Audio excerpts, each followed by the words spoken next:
Nous ne trouverons jamais le repos de nos âmes avant d'avoir appris tout d'abord la différence absolue qu'il y a entre Christ et nous-mêmes, et ensuite l'impossibilité absolue d'être jamais semblable à lui.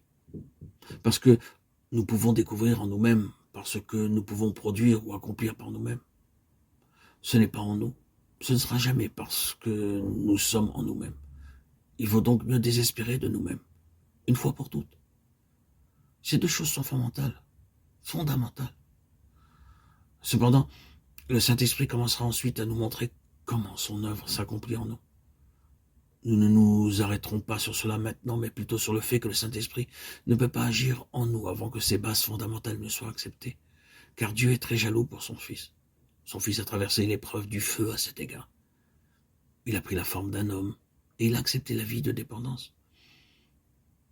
Il s'est dépouillé volontairement de ce qui lui aurait permis à un moment donné d'agir par lui-même, de par sa divinité, pour sa propre délivrance, pour son propre salut, pour sa propre sûreté, pour sa préservation.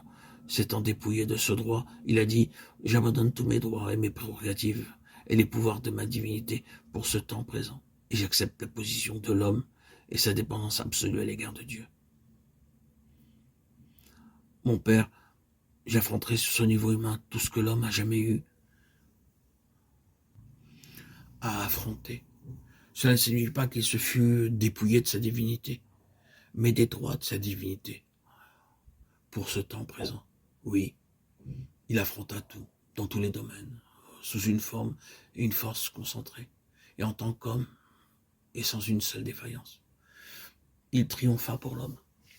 Il remonta sur le trône dans le mérite d'un triomphe complet sur toutes les forces que l'homme ait jamais eu à rencontrer, et cela à la satisfaction de Dieu. Pouvons-nous penser qu'après tout cela, Dieu puisse négliger son Fils et tout ce qu'il a accompli pour l'homme et dire « Faites simplement de votre mieux et cela me satisfera ». Oh, quel aveuglement à l'égard de Christ, à l'égard de Dieu. Il y a dans ce christianisme si populaire aujourd'hui. Non, il n'y en a qu'un seul dans cet univers à l'égard duquel Dieu puisse dire de tout son cœur « En lui j'ai mis tout mon plaisir ». Et c'est le Seigneur Jésus-Christ.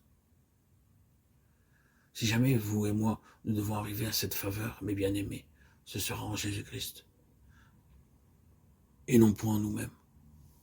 Lorsque nous aurons appris cela, ou lorsque cette part de notre éducation aura été commencée, c'est alors que le Saint-Esprit pourra se mettre à l'œuvre, qui doit nous rendre conformes à l'image du Fils de Dieu.